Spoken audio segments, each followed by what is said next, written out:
ओम शांति। ओम शांति। ओम शांति। 3 बार ओम शांति बोलते हैं तो दादी जी को भी याद करते हैं साथ में। और दादी जी ने मंत्र जो पक्का कराया साथ 3 बार ओम शांति बोलने के साथ, मैं कौन, मेरा कौन और मुझे क्या करना है, क्योंकि तीनों ही बातें ज्ञान का सार है, इसेंस है। और ये बात अगर हमारी स्मृति में पक्की हो जाए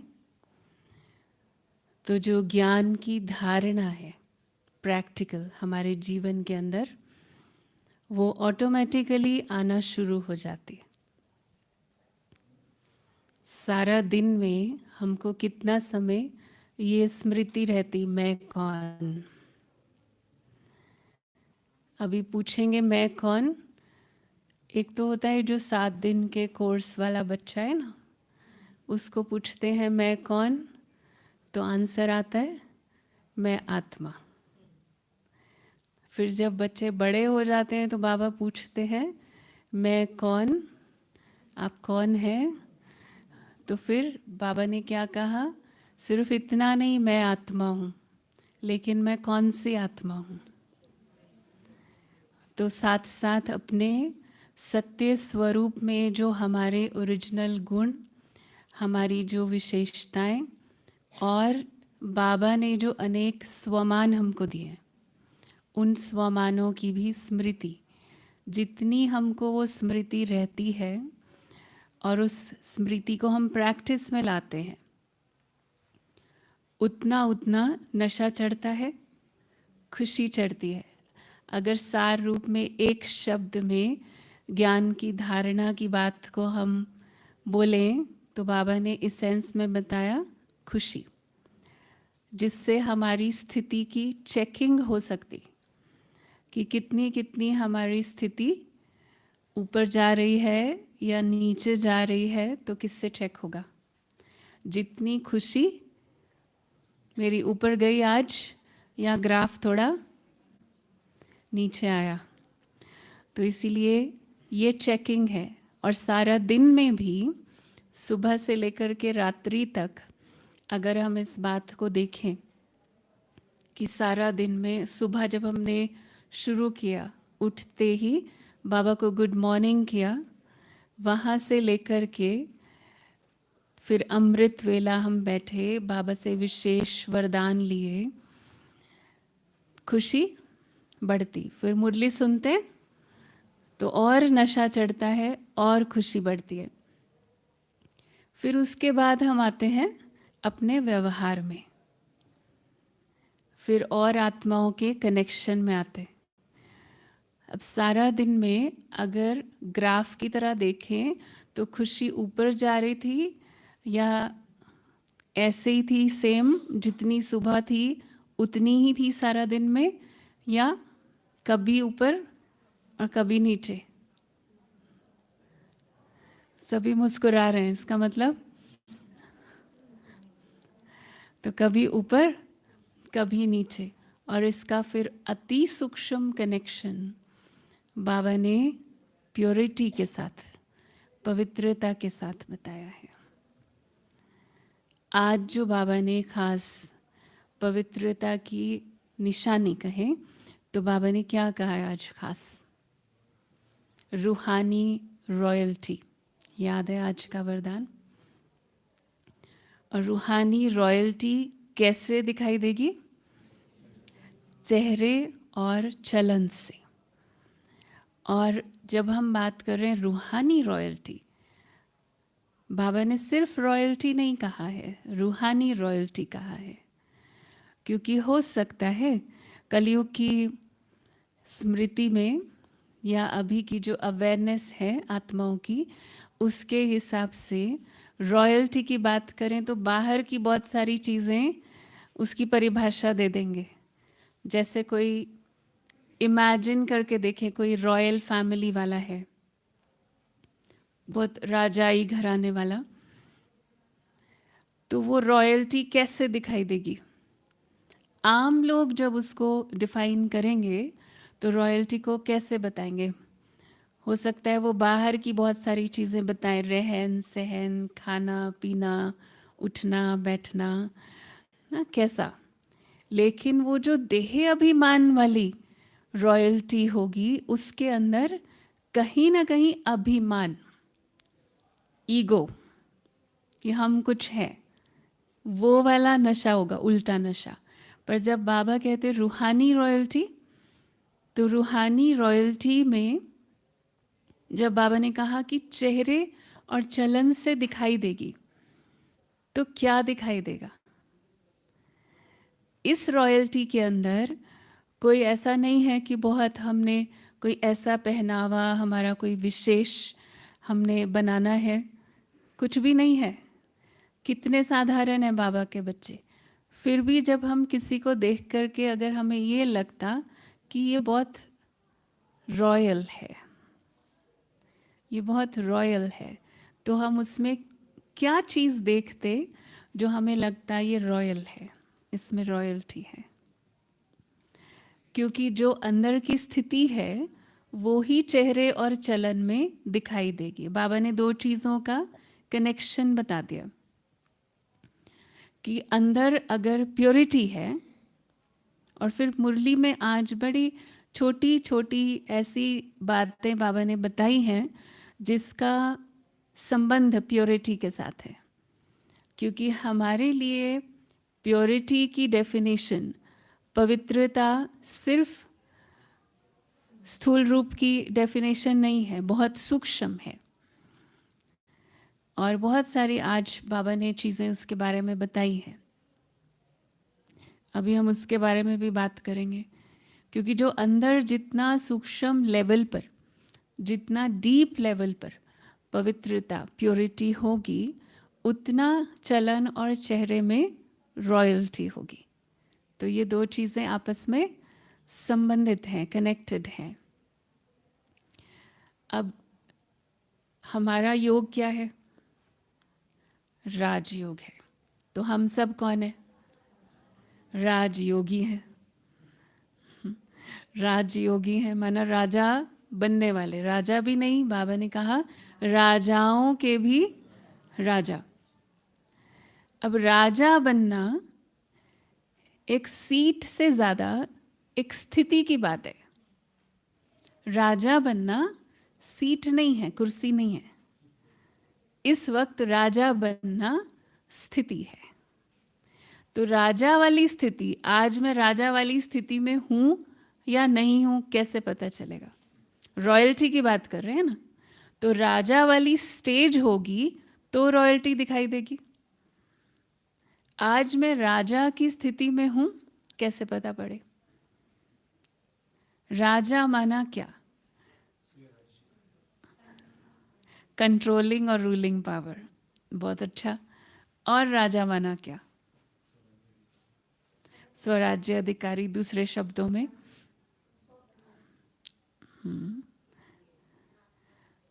एक अच्छी सी बात सुनाते हैं। राजा माना भरपूर। राजा माना जिसको किसी से कुछ नहीं चाहिए। तो आज पूरा दिन में क्या मेरी वो स्थिति रही कि मुझे किसी से कुछ नहीं चाहिए, या थोड़ा थोड़ा चाहिए? चेकिंग की बात है ना, क्योंकि ये चाहिए, जैसे ही हमने कहा चाहिए तो हमारा हाथ कैसे हो गया? और ये बाहर वाला हाथ नहीं है, ये मन का हाथ है। मन का हाथ है, अंदर से जो हमारी स्थिति है उसकी बात है। हमने बोला भी नहीं, शब्दों में भी नहीं कहा, लेकिन मन में आया, थोड़ा सा विचार आया कि इसको थोड़ा सा मुझे रिस्पेक्ट तो देना चाहिए ना, कम से कम मैंने इतना किया तो ये थोड़ा मान तो दे। अच्छा, और कुछ नहीं, थोड़ा सा मुस्कुरा के तो बात करना चाहिए ना। तो ये सभी बातों में क्या आ रहा है? चाहिए। इसको मुस्कुरा के बात करना चाहिए, इसको मुझे मान देना चाहिए, सम्मान देना चाहिए, इसको ऐसे करना चाहिए, इसको ऐसे नहीं करना चाहिए। दोनों में ही क्या आ रहा है? चाहिए। तो मेरे मन का हाथ कैसे है?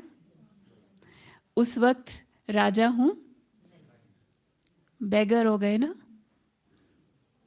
और बाबा तो बेगर से प्रिंस बना रहे हैं। अब जब तक स्थिति मेरी बेगर से प्रिंस वाली नहीं बनी, तब तक रॉयल्टी कैसे दिखाई देगी? अंदर की मन की स्टेज में अगर थोड़ा भी चाहिए है, कुछ भी चाहिए, तो नैन जो होंगे ना, चेहरा जो होगा वो नैन वरदानी नहीं होंगे, क्योंकि जो रॉयल्टी है, रूहानी रॉयल्टी जिसे हम कह रहे हैं, तो रूहानी रॉयल्टी में देने का भाव है। राजा माना एक तो मुझे किसी से कुछ नहीं चाहिए, और दूसरा जो भी आए वो खाली हाथ न जाए। दातापन की जो वृत्ति, दातापन की ही दृष्टि और वही स्थिति, तो मेरे नैन ऑटोमेटिकली दे रहे हैं, कुछ चाह नहीं रहे हैं। तो ये दिखाई देता है। किसी का भी चेहरा देखें, हम सब जानते हैं ना कि शब्द बनाए जा सकते हैं, बातें बनाई जा सकती हैं, सच को झूठ, झूठ को सच, बहुत सुंदर शब्द भी बनाए जा सकते, लेकिन जो आंखें हैं ना, ये बताती हैं, आंखें बताती हैं, नैन बताते हैं। तो जैसे आज बाबा ने जो कहा है कि चेहरे और चलन से दिखाई देगा, और चेहरे में भी जो नैन है, जो दृष्टि है, उससे दिखाई पड़ता है कि ये आंखें जो है ये लेने वाली हैं या देने वाली है।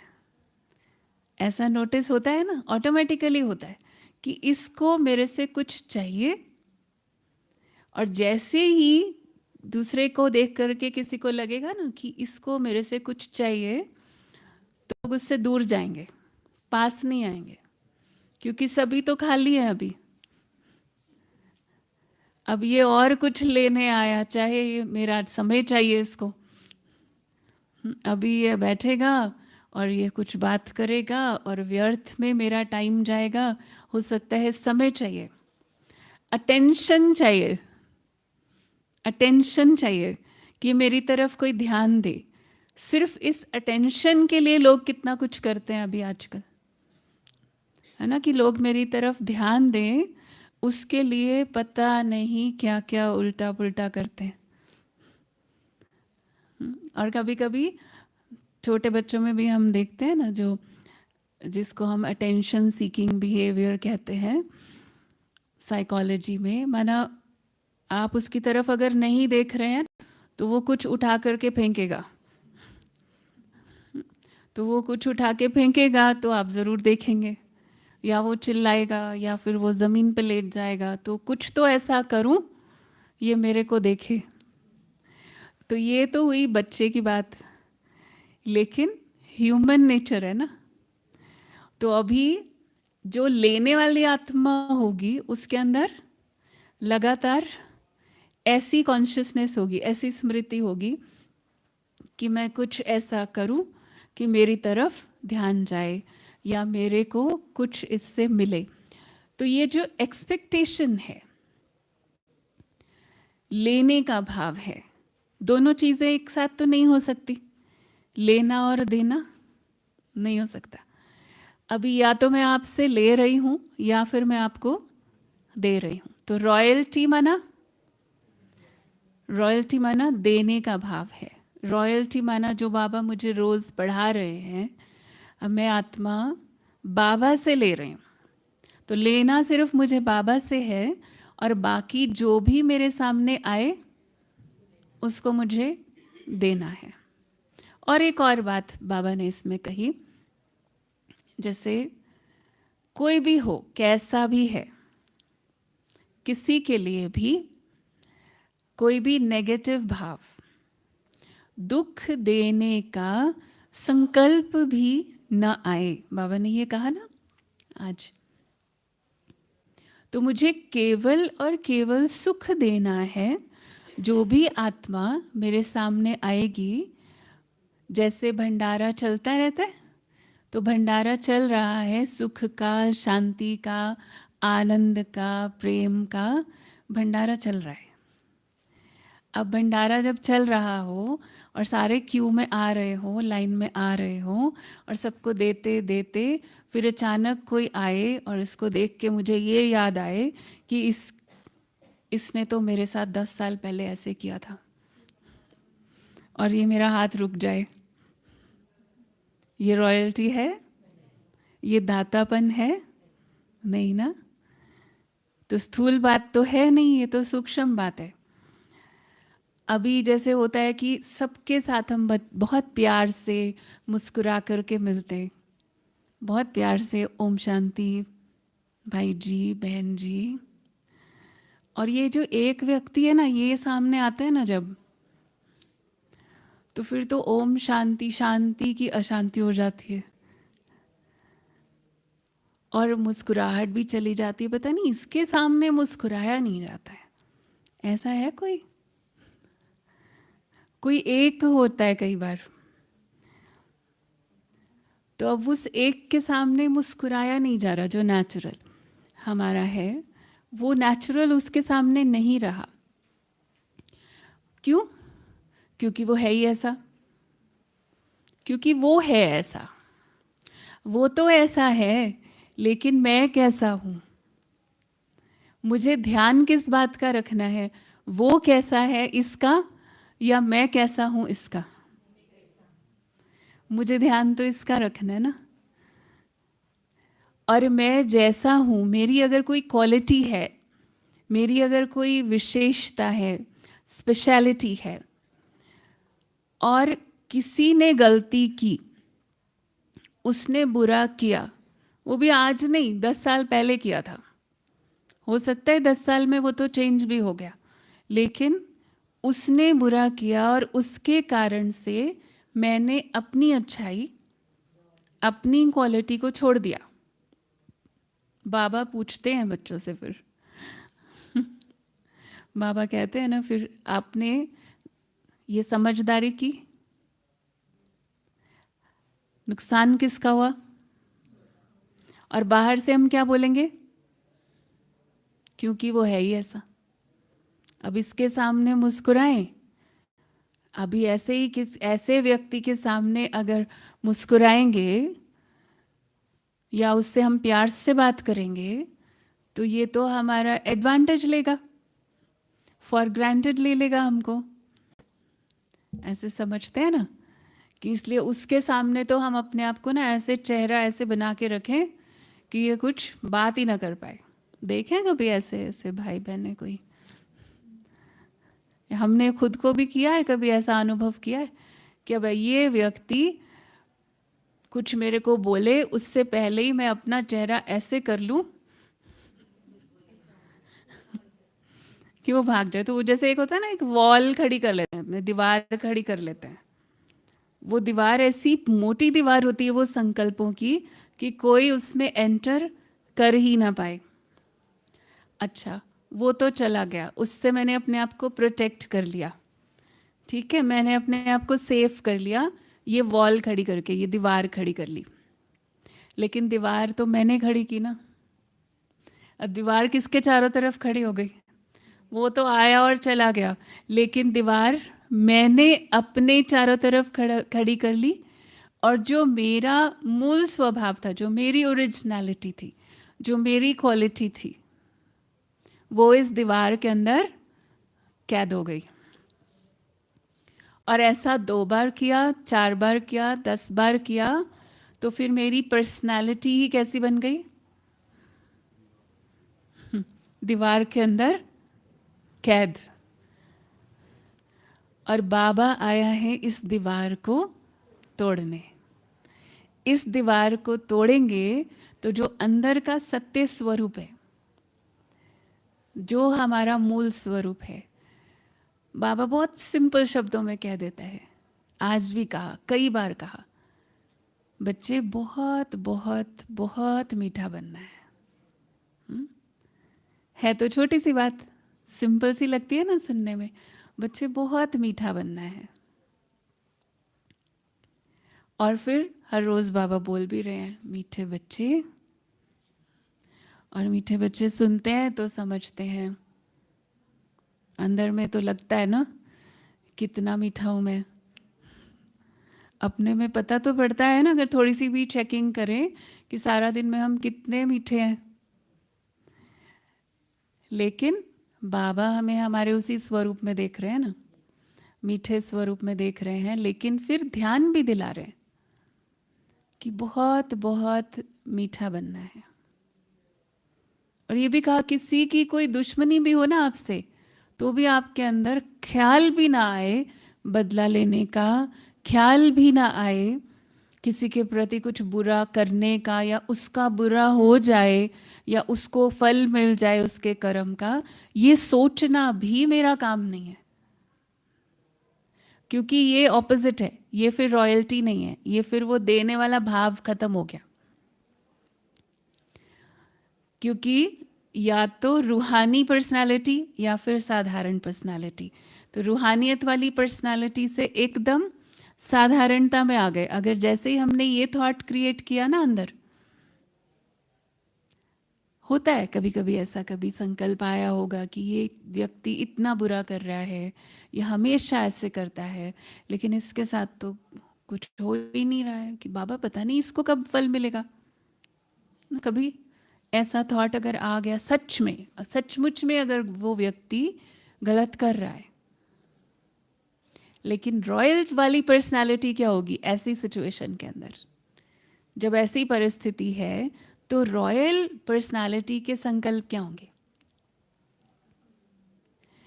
कि ये व्यक्ति जो गलत कर रहा है, मेरे को उसे देख करके समझ आ रहा है कि ये गलत कर रहा है। तो पहली बात तो ये कि हम अपने आप को अप्रिशिएट करें कि हमको समझ में आ रहा है सही और गलत का फ़र्क।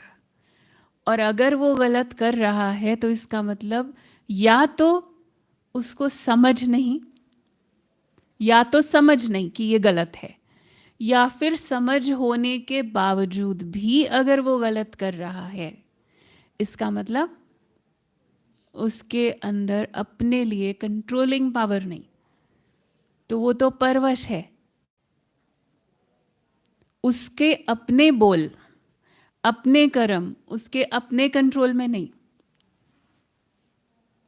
जिसके लिए बाबा कई बार कहते हैं भूत की प्रवेशता है उसके अंदर। अब किसी के अंदर भूत की प्रवेशता है और भूत ही चला रहा है उसको, अभी भूत की प्रवेशता हो जाए तो उस व्यक्ति का अपना कंट्रोल तो नहीं है, वो भूत अब जहाँ उसको लेकर के जाता है वो वैसे वैसे करता है। अब ऐसे व्यक्ति पे गुस्सा आएगा या तरस आएगा, रहम आएगा? तो उसके लिए तो मेरी ओर से और भी ज़्यादा शुभ भावना की, और भी ज़्यादा स्नेह की ज़रूरत है। जितनी और किसी को नहीं, उस व्यक्ति को उससे ज़्यादा ज़रूरत है। और हमने क्या किया हुआ था, हमने दीवार खड़ी की हुई थी कि इसके सामने तो नहीं, ये तो डिज़र्व ही नहीं करता, ये तो इस लायक ही नहीं है। नहीं, उसको तो सबसे ज़्यादा दया की, रहम की, कृपा की ज़रूरत है उस आत्मा को, तो उसके प्रति तो और ही ज़्यादा शुभ भावना रहेगी। तो रॉयल्टी माना मैं अपने आप को उस सीट पर रखूं, देने वाली सीट पर, और इसी में छिपी हुई प्योरिटी है। क्योंकि प्योरिटी का, पवित्रता का एक बहुत इंपॉर्टेंट पहलू है सबके प्रति शुभ भावना, शुभकामना। सिर्फ इतना नहीं कि मैंने उसके लिए गलत नहीं सोचा, लेकिन मैंने कितना अच्छा सोचा उसके लिए, इसका भी भला हो जाए, इसको भी पॉजिटिविटी मिले, इसको भी शांति मिले, ये थॉट्स आए। और ये रॉयल्टी ही स्पिरिचुअल मैच्योरिटी है। जो हमारा ये आध्यात्मिक जीवन है, हमारी स्पिरिचुअल जर्नी है, इसके अंदर अलग अलग स्टेजेस है ना। एक तो बचपन वाली स्टेज है और फिर एक मैच्योरिटी की स्टेज है। तो जितना जितना हम स्पिरिचुअलिटी में आगे आगे ग्रो करते जाते हैं, हमारी स्थिति जितना श्रेष्ठ बनती जाती है, उतना ज़्यादा उसकी निशानी जो हमने कहा कि शुभ भावना सबके प्रति, दया का भाव, नेचुरल, माफ कर देना और माफी मांग लेना, ये कितना सहज है मेरे लिए, ये देखना है कि माफी मांग लेना और माफ कर देना कितना इजीली करते हैं हम, या मुश्किल लगता है? माफ कर देते हैं कोई कहेंगे, लेकिन माफी मांगना, कोई कोई होता है उसको सॉरी बोलना बहुत मुश्किल लगता है, माफी मांगना बहुत मुश्किल लगता है। क्यों? क्योंकि जो हम 63 जन्म देह अभिमान में रह करके हम कार्य व्यवहार में आए हैं, रिलेशन में आए, कनेक्शन में आए एक दूसरे के, तो देह अभिमान में जो परिभाषा है ना वो अलग है हर चीज़ की, और जो सोल कॉन्शियस में परिभाषा है वो अलग हो जाती है। अब देह अभिमान वाले के लिए माफ़ी मांगना मतलब झुकना, मैं क्यों झुकूं?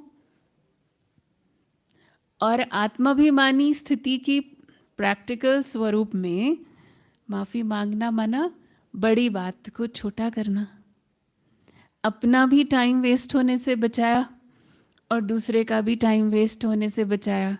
अपना संगम युग का अमूल्य जो समय है, एक एक सेकंड का, उसको जितना हो सके हम बचाएं।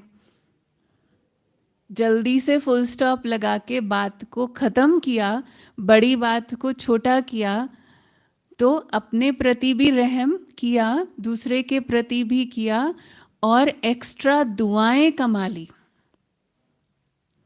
क्योंकि बहुत बार ऐसा होता है कि पहले कौन सॉरी बोले, मैं तो बोल दूं पर पहले आप बोलो, क्योंकि गलती तो आपकी भी थी, मेरी थी तो आपकी भी तो थी ना।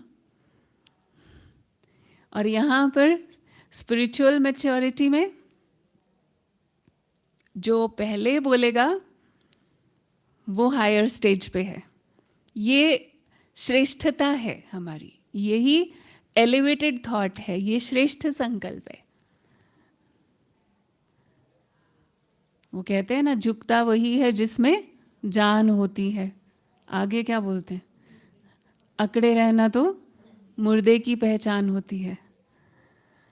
तो इसलिए जो हमारा झुकना है, बाबा ने तो हमें ये सिखाया ना, झुक कर झुकाना।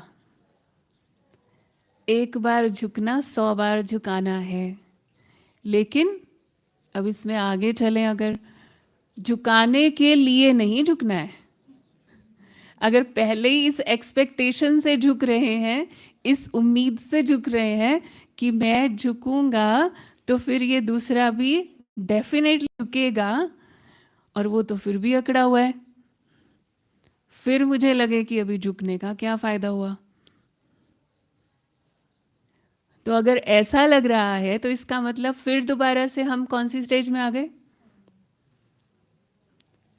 मांगने वाली स्टेज। क्योंकि जैसे ही मेरे अंदर एक्सपेक्टेशन, कोई भी प्रकार की इच्छा, कोई भी प्रकार के रिटर्न की उम्मीद कि इसके बदले में ऐसा होगा, अब ये तो हुआ ही नहीं, और ये तो हुआ ही नहीं क्योंकि मैंने अपने मन में क्या सोचा था कि मैंने अच्छा किया है, अच्छा बाबा ने भी तो कहा है अच्छा करेंगे तो अच्छा होगा, आप झुकेंगे तो दूसरा भी झुकेगा, आप माफ़ी मांग लेंगे दूसरा भी आपके सामने सॉफ्ट हो जाएगा। पर ये तो हुआ ही नहीं।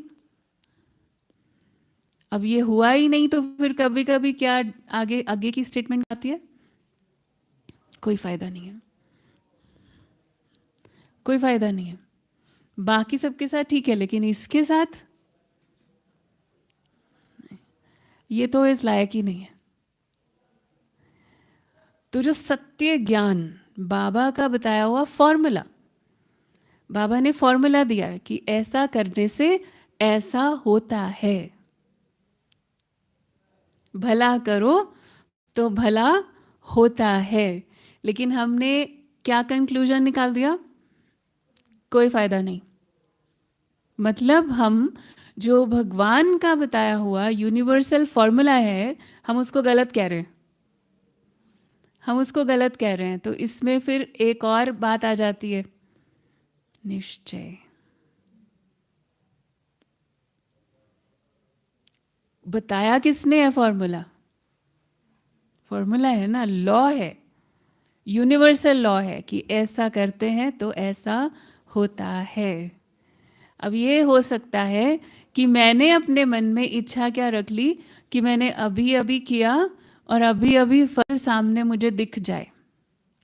अच्छा, अभी अभी नहीं, 1 हफ्ते में, 10 दिन में, 1 मास में मैंने एक विजन बनाया कि 1 मास में ये सामने रिजल्ट दिखना चाहिए। अब 1 मास तक तो मैंने बड़ा पेशेंस रखा, धीरज रखा, लेकिन उसके बाद भी रिजल्ट तो दिख नहीं रहा है। अब मेरा पेशेंस खत्म हो गया, अब और नहीं, बस बहुत हो गया। फिर मैंने, क्योंकि ये तो था कि ऐसा करने से ऐसा होता है, लेकिन जो टाइम फैक्टर था ना, वो मैंने अपनी तरफ से डिसाइड कर लिया कि ये तो 1 महीने में तो हो ही जाना चाहिए। मैं तो ऑलरेडी एक्स्ट्रा टाइम दे रहा हूँ।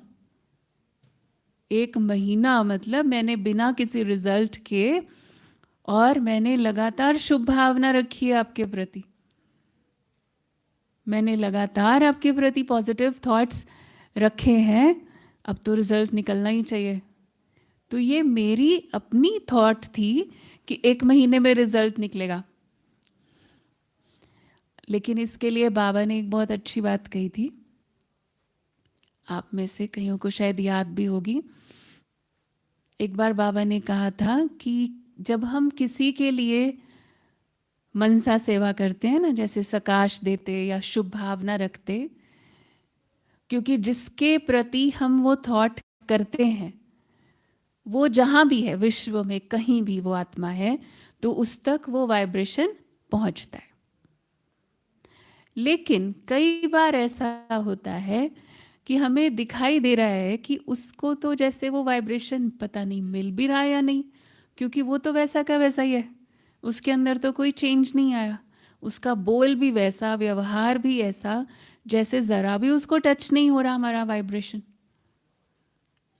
तो बाबा ने ये कहा था कि कई बार उसकी अपनी स्थिति, उसकी जो नेगेटिविटी है वो इतनी स्ट्रांग है, उसका नेगेटिव ऑरा, कि आपका वाइब्रेशन जाता है, पहुंचता है, लेकिन उसके आसपास ही रहता है, अंदर नहीं जा पाता, क्योंकि उसका अपना ऑरा जो है वो बहुत स्ट्रांग है, नेगेटिव ऑरा। लेकिन जो अगली बात बाबा ने कही थी वो मैजिक है। बाबा ने कहा था, आज नहीं तो कल, चाहे 1-2 साल के बाद, कोई ऐसी घड़ी होती है जब वो आत्मा थोड़ी सी सॉफ्ट होती है, चाहे 2 सेकंड के लिए उसकी नेगेटिविटी कम होती है, आपका भेजा हुआ वाइब्रेशन उसके आसपास ही रहेगा तब तक। और जिस घड़ी उस 1 सेकंड के लिए भी उसकी नेगेटिविटी कम होगी, तो वो वाइब्रेशन उसके दिल तक पहुंच जाएगा, उस घड़ी पहुंच जाएगा। तो इसलिए हारना नहीं है। वो नहीं हार रहा है तो हम कैसे हार जाए? हमारे साथ तो सर्वशक्तिवान की शक्ति साथ में है ना। और श्रीमत के आधार से जो हम थॉट्स क्रिएट कर रहे हैं, उसमें तो हमको वैसे भी हार तो माननी नहीं है। कब तक नहीं माननी है? 1 महीना, 2 महीना, साल, 2 साल, 10 साल, कब तक नहीं माननी है हार? जब तक स्वर्ग नहीं आ जाता, जब तक पुरानी दुनिया बदल करके नई नहीं बन जाती है, तब तक। क्योंकि ये एक जाएगा तो दूसरा आएगा, एक बात ठीक होगी दूसरी आएगी, इसलिए हार तो हम सकते नहीं, क्योंकि हम सब वही आत्माएं हैं जिन्होंने कल्प कल्प भगवान के कार्य में सहयोग दिया हुआ है। हम ही तो हैं, जो भी थे जैसे भी थे भगवान को हम ही पसंद आए, इसलिए हम तो हार मान नहीं सकते। और ये बाबा को भी पता है, ये बाबा को पता है, इसीलिए तो हमको चुना है कि यही वो आत्माएं हैं जो जब तक स्वर्ग धरती पर नहीं आ जाएगा, भगवान जब तक इस दुनिया को परिवर्तन करने का कार्य संपन्न नहीं कर देगा, तब तक ये भी हार मानने वाले नहीं है ना, तब तक ये भी हार मानने वाले नहीं है। तो वो जो हार मानने की बात है, वास्तव में ये हार और जीत हमारे अंदर ही चल रही है ना हर रोज़। तो इसीलिए जो छोटी छोटी बातें आती रहती हैं, हर रोज़ आती रहती हैं, उसमें कभी भी थक जाना, जैसे थकावट आना, मन की जो थकावट जिसको बाबा कहते हैं, वो कभी कभी हार की वाली स्थिति फील कराता है, भले टेम्परेरी, लेकिन थकना नहीं है, थकना नहीं है हमको। जब तक स्वर्ग धरती पर नहीं आ जाता है तब तक नहीं।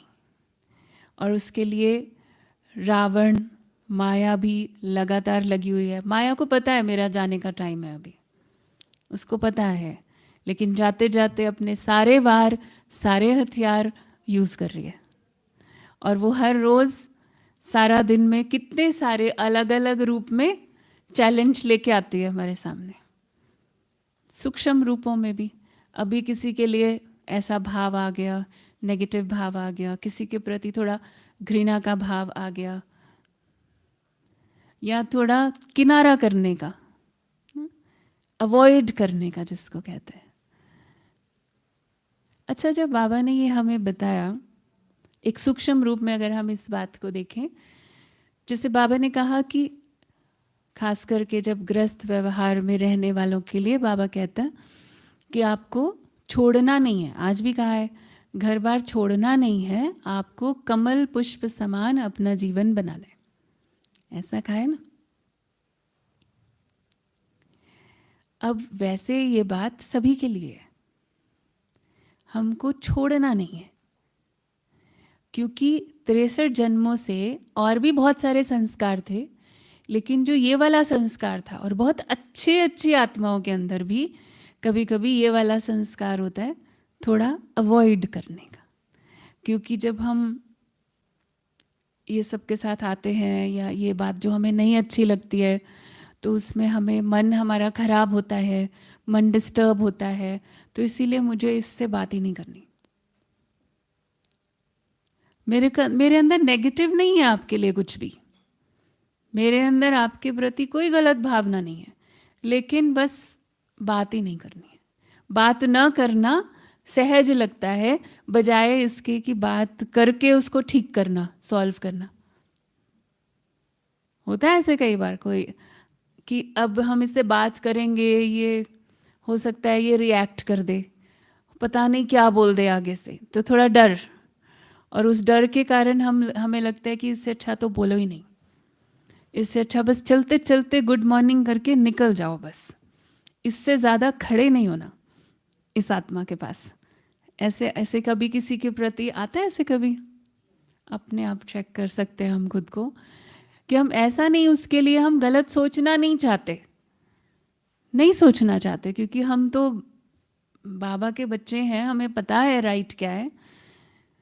लेकिन अगर हम उसके पास ज़्यादा देर खड़े होंगे ना, तो मेरा उसके प्रति गलत चल जाएगा थॉट, इसलिए खड़े ही नहीं होना है।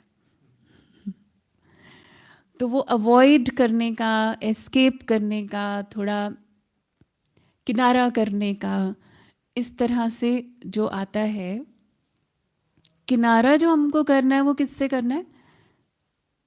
बुराई से तो करना है, विकारों से, बुराइयों से, कमजोरियों से किनारा करना है। व्यक्ति से तो नहीं करने को कहा बाबा ने, व्यक्ति से तो नहीं कहा था, लेकिन वो इजी लग रहा था, क्योंकि हमें ये लग रहा था कि ये व्यक्ति माना पैकेज है, हर व्यक्ति एक पैकेज है, उसके अंदर अच्छाइयाँ भी हैं, बुराइयाँ भी हैं, है ना। जब तक संपन्न नहीं बन जाते हैं तब तक कोई ना कोई कमी, कोई ना कोई कमज़ोरी है उसके अंदर। अब जब हम इससे मिलते हैं, अच्छाई से ज़्यादा इस व्यक्ति के अंदर जो बुराई है ना, वो ज़्यादा दिखाई देती है। इसलिए अब अलग से सिर्फ उस कमी से मैं किनारा करूं, उससे ज़्यादा इजी मुझे क्या लगता है, इस व्यक्ति से ही किनारा कर लूं। लेकिन ये स्वर्ग बनाने का जो प्रोसेस है, जो एक विधि है, बाबा ने बताई है, स्वर्ग बनाने की विधि में ये एक ऑब्स्टिकल है, ये एक बाधा है। क्योंकि स्वर्ग में हम सब एक साथ रहने वाले हैं,